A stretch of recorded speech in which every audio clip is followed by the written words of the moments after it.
Good morning, everyone, and welcome to today's session on food safety. I'll be leading the first parts of this very important discussion, and thank you for everybody for joining us. Unfortunately, the recent tragic incidences that we had on food poisoning and a surge just of the food poisoning incidences that we had in the latter part of last year have really highlighted the need for us to prioritize food safety. So today we're going to do Food Safety 101. So we're going to delve into the world of food safety. We're going to explore some key principles, practices, and regulations that can help us ensure that the food we produce is safe. So what is going to be covered in this webinar is just some key principles. What is food safety? The importance of food safety compliance, but we'll be touching obviously the basics. The famous R638 regulations, a brief overview of that, and some few exemptions. So the purpose of today's webinar, guys, is not to leave you guys lost in the technical jargon and the legalities. I have tried my best, and I'm going to endeavor during the whole presentation to ensure that I'm speaking in layman's terms so that we can all get empowered and educated. So as a community and business owners and emerging, potential entrepreneurs, we all have a responsibility to ensure that the food we are producing is safe, and together we can, achieve that. So let's get into it. What is this food safety? Food safety is a multidisciplinary field that encompasses law, science, and a set of standards and regulations that govern the entire food chain. I know this definition sounds like a mouthful, but food safety can never be seen in isolation. So you can never talk about food safety from one point of view. So it's important at the as a very introduction, that you understand that it's a multidisciplinary field. It's a mixture of law, science. There's a set of standards and regulations that govern the entire food chain. It's a complex system that requires the collaboration of various stakeholders. Amongst those, it's government, industries, customers, and the general public at large. Food safety refers to the practices and the procedures that ensure that the food we serve is safe for human consumption. It involves protecting food from contamination, spoilage, and harm during all the stages of the food production process, from preparation to serving. I suppose some of you might be familiar with the term from farm to fork. So that's generally the chain. So food safety governs that process of from sourcing ingredients, from assuring suppliers, from receiving products, from processing, preparing, cooking, frying, steaming, the processes that go in between, like freezing, storage, packing, distribution, and the accountability chain is actually till the very end user. So if you're making some delicious, yummy snacks, you are responsible, or you're part of the chain. You're responsible from the sourcing of the ingredients right up until you serve it to your customers. It also refers to the hygiene standards that must be adhered to in the industry. So in a nutshell, that is food safety. So we're going to go on to slide 2. I'll also give examples here and there and some guidelines. So if you want to think of what is food safety, it's the whole chain, the chain of sourcing ingredients, the chain of receiving ingredients, the chain of processing your raw material, converting them into whatever product you are making, the chain of assembling it, packing it, distributing it, right up until the person gets to enjoy your treats. So we're going to move on to the importance of food safety. As a business leader in the food industry, it is crucial to prioritize food safety. Number one, the first primary reason is that you must protect your customers. You have a legal duty as well as a moral obligation to ensure that you're protecting your customers' health and general well-being. You have to maintain a positive reputation and brand image.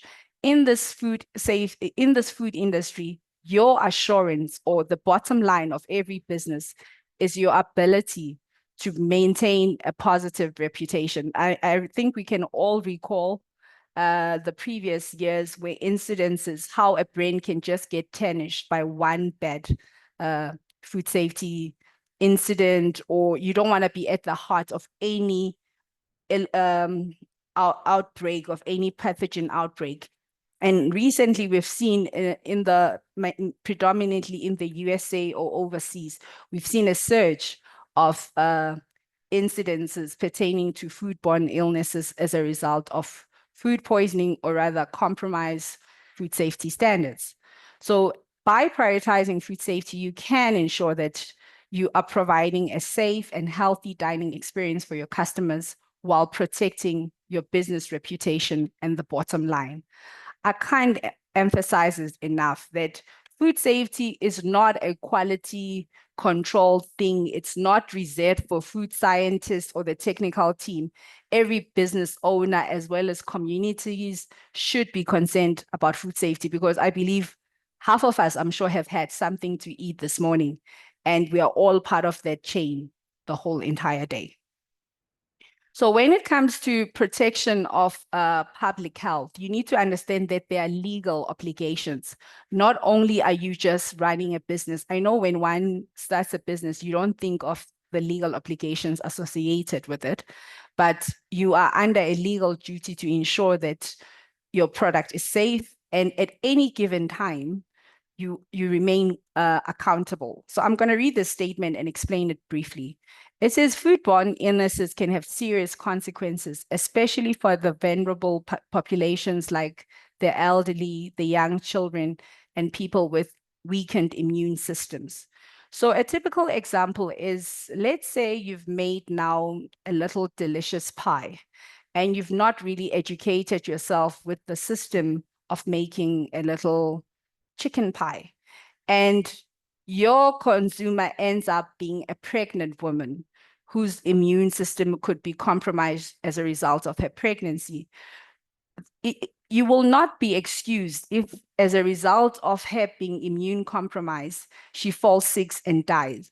So you're going to remain ultimately responsible to provide your set of what due diligence have you done to ensure that you've given her a safe product.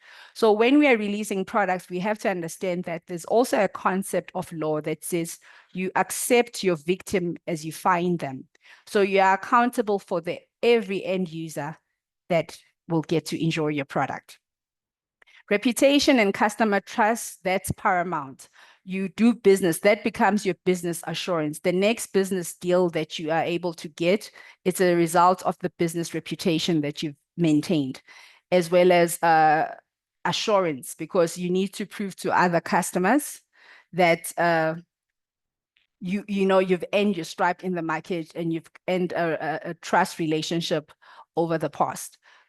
Compliance and regulations. Informal food businesses are subject to food safety regulations, and non-compliances can result in fines, penalties, and even closure of the businesses. And you can also be held criminally liable in the event of being charged with negligence. And it will also help you reduce the risk of food recalls.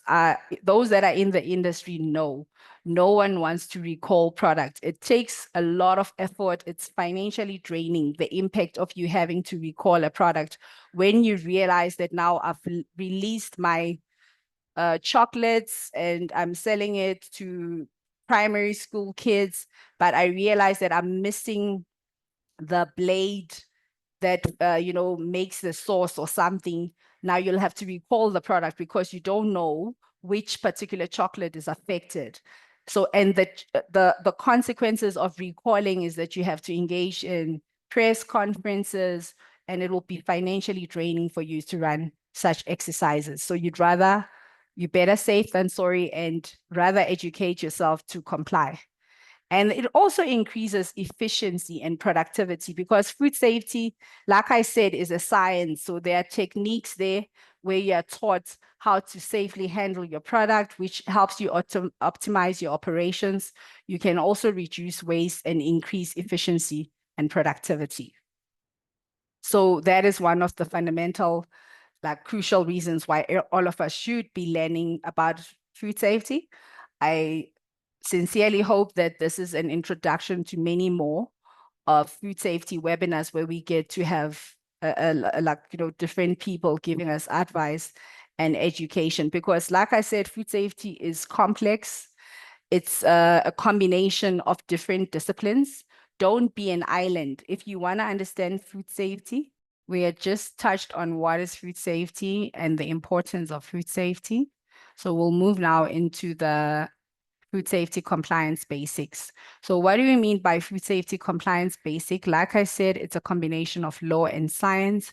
So there are key laws, or rather regulations, that govern how to do things. And one of those regulations is called the regulation R638 under the Foodstuff and Cosmetic and Disinfectant Act. So this legislation, it was enacted on the 1st of June of 2018 after the infamous listeriosis outbreak. It is not the first of its kind. Its predecessor was the R962. So this is like the bedrock. So everyone with a business, or rather who wishes to rather make food, repackage food, sell food, transport food, should comply to this. This is one of the basic foundations of food safety. It's regulation R638. So it sets the tone and establishes a hygiene and safety standard for food premises, transportation, storage, and handling. So if you fall within the scope or this definition, if you are either in this chain, you need to get acquainted with the R638. You can access directly from Google. You can access under the Department of Health and under the Department of Trade and Industries and under the Department of Agriculture. So everyone, please make sure you remember this regulation, the R638. It's a must. In simple terms, it's like the driver's license. So you cannot drive a car in South Africa without a valid driver's license. According to South Africa, you cannot have a food premise or transport or store or repack or handle food if you're not R638 compliant. That is the general rule. There are obviously exceptions, which will be discussed in the latter part of the webinar. And then after the law, so the core, like the main anchor, is the law. So that the law you rely from the Department of Health, the Department of Labor, the Department of Trade. Those are your primary regulatory bodies. And then just above the law, now that you've complied, there are something called industry standards. Industry standards come from both national and international. We have our own local standards, which is called SANS, which stands for South African National Standards. You access those from SABS, then you download, you can look up any standard there, and ISO. We have standards like ISO 22000 of 2018, and we also have the technical standard for food manufacturing as well as the packaging industry. We also have ISO standards like ISO 9000, which govern your quality regulations. And then you also have then schemes and organizations like that promotes, like it's a combination of various disciplines who control certification. And those are like schemes like BRC, FSSC 22000, those type of schemes. And lastly, your food safety compliance is motivated by, we call it customer requirements or customer awareness. So you have to comply to the law, you have to comply to industry standards, and then you have to comply to customer expectations. So if you've signed a trade agreement with loose bread or loose pies, you agree, you bind yourself to certain things, and you must adhere to that, as well as from those trade agreements, you create specifications which must always be adhered to. A typical example of all three in place would be like your allergen declaration. You have to ensure that you declare the common allergens that are regulated by South Africa, which your top common allergens is like your cow's milk, your nut allergies, your seafood, your eggs.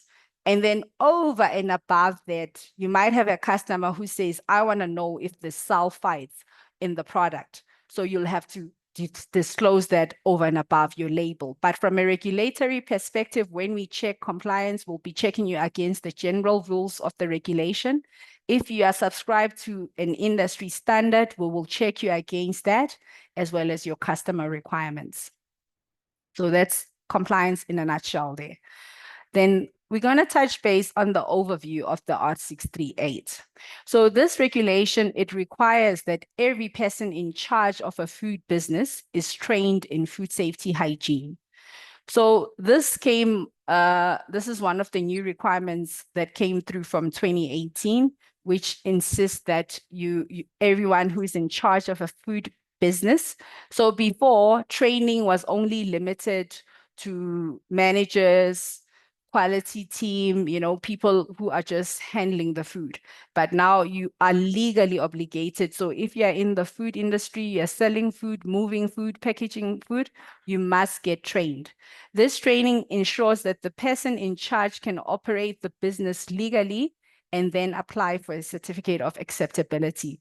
And maybe in a more detailed webinar when we can explore more about Art 638, the question becomes, who is in charge of a food business? Some of the easiest way is to say it's the person who controls the business at its highest level. So you cannot negate your responsibilities and just choose one of your food handlers and say they are trained, because it's somebody who makes the decisions. Art 638 food regulation requires that establishment keeps thorough documentation and records of all food handling, preparation, and sanitation practices. This is one of the core elements of food safety. So one of the core elements of food safety is called record keeping, in simple terms. In the technical terms, we call it traceability. So you must be able to show, I'm going to go for a very easier example. So I'm a lady, I sell sweeties to children during break times for certain schools. So now, according to this regulation, I'm expected to know, where did I get my stock? So even at a basic level, I know in bigger industries, we have systems, we explore like IT to help us keep track of all the documentation. But even at a local level, you can have a book. You can have a book, you can record when you buy your stock. You can open one packet from which you source the stock. Let's say you got, let's use Garabo. You bought Garabo chips. So now Garabo chips is the brand. You'll record the brand, you'll record the batch number, and you will record the expiry date. So you need to keep this information, that should there be an incident that kids who ate the chips that you sold at school have now become sick, then you're able to produce the data to say, no, I bought these chips on this day. Here is my receipt from Garabo Chippies, and this was the batch number. This helps you to be able to track where your food came from. So this is very important. So at any level, small or large scale, you are required to keep documents. And it's not just about capturing them once, you need to have the ability to produce them. So the general rule is that you will keep them for 18 months. So you need to keep your records of everything that you're doing. So the question, the controversies has been a lot of controversies about how to obtain this Art 638 certificate. We had people selling the certificate, promising the certificate, and exploiting a lot of people. The Art 638 certificate is not for sale. What you do, like the driver's license, you pay for its administration. You don't buy the certificate. So you approach the department, your local environmental department of health, and then you follow these steps. So I'm going to take you through the steps. So guys, and also don't get confused. Same with the driving example. If you go to a driving school, or you're assisting somebody, or you are approaching somebody to help you learn how to drive and the rules, they will charge you, but the actual certificate is not for sale. So you must familiarize yourself with Regulation 638. So if you desire, or you're in the space, you must read through, you must go and download, because it's detailed. as to all the general hygiene requirements. So the general requirements for your food premises will include basic things like hygiene, pest control, storage handling. So it will also help you. So I'll talk you through also the way in Joburg, our local department, how it works. And then secondly, you prepare your facility. So once you go on the website, you will see the checklist. You will see what are the requirements for your facility. So they'll ask you questions. You'll have to prepare a facility for hygiene, for food safety requirements. So the inspector from the Department of Health comes to inspect or rather audit your facility. So I'm going to move on to the next slide. Step 3, like I said, record keeping, you'll have to gather the required documents. You'll have to have a report about your pest control report, cleaning cleaning schedules, sanitization programs or procedures. You're going to have a basic layout of your facility, meaning you need to know where you are and the plan, how does things move, like your product list or your menu, your ID document of the person in charge, because the certificate is issued to a person, and your zoning certificate, proof that you are in the right area and are correctly zoned for food handling. So for instance, you can't have a food factory right in the middle of a mining community and you just open your factory there. You're going to have to, like I said, your list of suppliers, details of where your food products come from. So again, you see this concept of traceability. It's a huge thing in this industry, traceability. In simple terms, traceability just means the when, the how, the what of your product, and you need to always retain records of that. And proof of your food safety training. You'll have to have show records. It's either you've gone to, there's many training houses that one can go to so that you get certified that you have been trained as a person in charge. And then step 4, you apply for the certificate. I see hands. Marina, will you help us, or is it? I keep seeing the hands that are raised. All right, I'll continue. So you apply for the certificate. So in other industries, you don't even have to do a lot of formal application. You contact the municipality, they'll advise you of their method. So sometimes once you've contacted them, they allocate you a date and then they visit your site. You can ask for the criteria beforehand, but during even the initial inspection, the inspectors are very, like they are called environmental practitioners. They are very knowledgeable. They'll guide you through where you're lacking, where you're not compliant in terms of why you can't get your certificate, or rather whether you've passed the inspection. An environmental health practitioner will inspect your premises, and if you are compliant, then you will pass the inspection. Then they will prepare the R638 certificate. There's usually like a fee, but the fee is nothing okay, I haven't had, it's been a while since we got ours. So the fees is usually like 200 rands or can't be over 500 rands. So there's exempted people who don't have to have the R638 to run their businesses. But these exemption doesn't mean that you don't have to follow food safety. It just means that you will not be shut down if you don't have a certificate of acceptability. So temporary food stalls, you don't have to have so those are the requirements, some of the exemptions. If you you operate for less than 30 days a year. Small scale farmers who sell their produce directly to consumers, you don't have to have an R638. Home industries that produce low risk foods such as baked goods, jams, honey are exempt from certain requirements, such as the need for a formal food safety management system, charity organization, and traditional or cultural food preparation establishment. But exemption does not mean exemption from food safety. It just means you can operate your business without being in possession of the valid R638 certificate. So I hope that clarifies our discussion.